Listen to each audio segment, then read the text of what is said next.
Shockingly, it's reported that most Americans live paycheck to paycheck.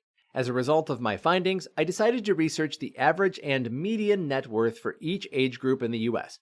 Hopefully you're above the average and median levels. However, if you're not, you can use the stats to help motivate you to work harder and invest better. Before we look at the data, it's essential to be aware that the average is always far higher than the median because the top 1% of the US population has around 45% of the wealth. With hundreds of billions, the likes of Warren Buffett and Elon Musk heavily skew the average net worth result.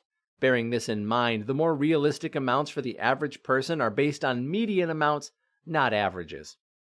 To help work out your net worth, we must add our assets and subtract them from our liabilities. Assets can include anything of value, such as cash, investments, retirement funds, properties, jewelry, collectibles, and businesses. Liabilities can include any form of debt, such as credit card and student loan debt, mortgages, and car financing.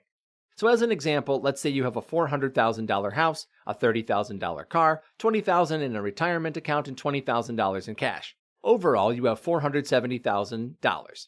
However, you have to subtract the liabilities, which are $300,000 mortgage, $20,000 car loan, and a $10,000 credit card. The net result is $470,000 of assets minus $330,000 in liabilities, which is $140,000 in net worth. To start off, in our 20s, we're likely working our first jobs at low pay and have student debt. However, on the positive side, we have few expenses, and most Americans still live with their parents to save money. The biggest issue between 18 to 25 years old is student loan debt, which often results in negative net worth. As you can see from the data, the average is 4 times higher than the median net worth for those under 35. Interestingly, according to data from the Federal Reserve, median net worth for those under 35 grew by the most significant amount compared to other age groups over the last few years, as you can see here. Moving into our 30s, the major milestone for most Americans in this bracket is to hit $100,000 net worth because growing wealth becomes exponentially easier after. Based on a 47-year career from 18 to 65 years old, the first $100,000 takes on average around 32% of it to hit. However, the next $100,000 only takes around 21% in comparison.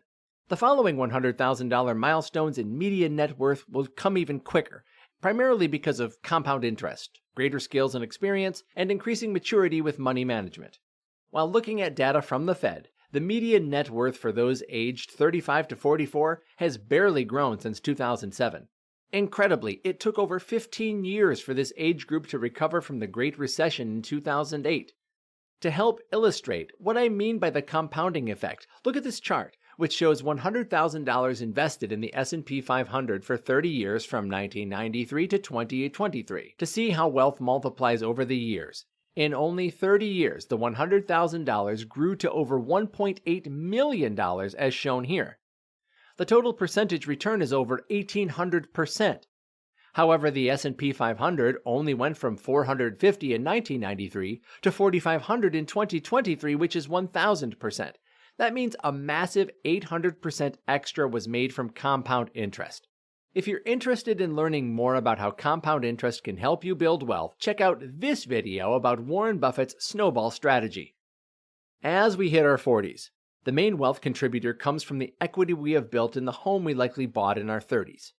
As the balance of mortgage payments shifts from interest to principal payments, we build equity in our home.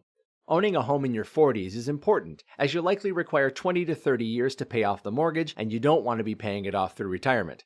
You ideally want more than 5 years of annual expenses saved and invested to be on track for a comfortable retirement.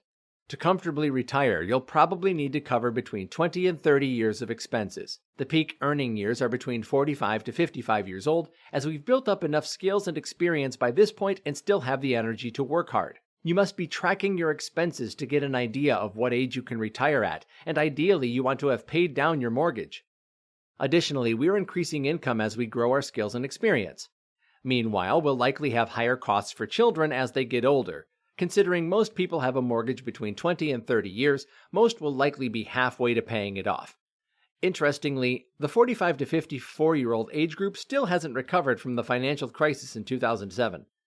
Median net worth is less than a quarter of the average. Your children will probably be in college, which is the most significant expense they would have taken on so far in their lifetime. The 60s is when the average American's net worth peaks at almost $2 million.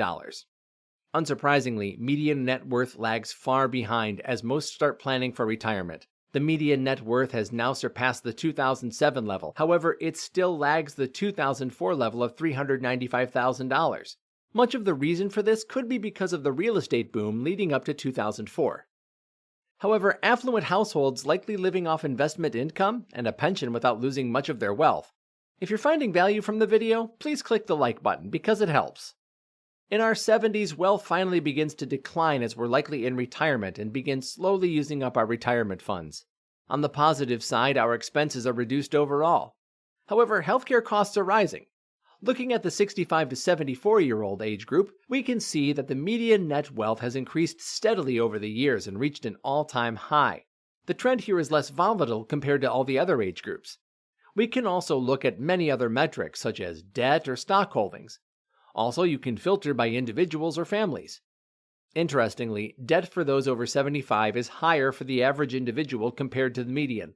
Wealthier households may still earn more than they spend as their investments have continued to compound over the years.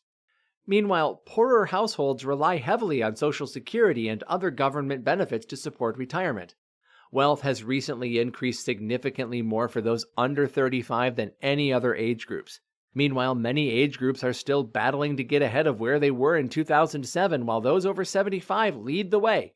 While average and median net worth figures are valuable, it's more important to look at how much you spend compared to how much you make. For example, one person may earn $100,000 per year and spend $95,000 per year, while another makes $50,000 per year and spends $20,000 annually. Over the long run, the person making $50,000 will probably have a much higher net worth if the annual savings are invested well. To find out how to invest well, check out this video here. Also, please consider subscribing and clicking the like button because it helps. Cheers!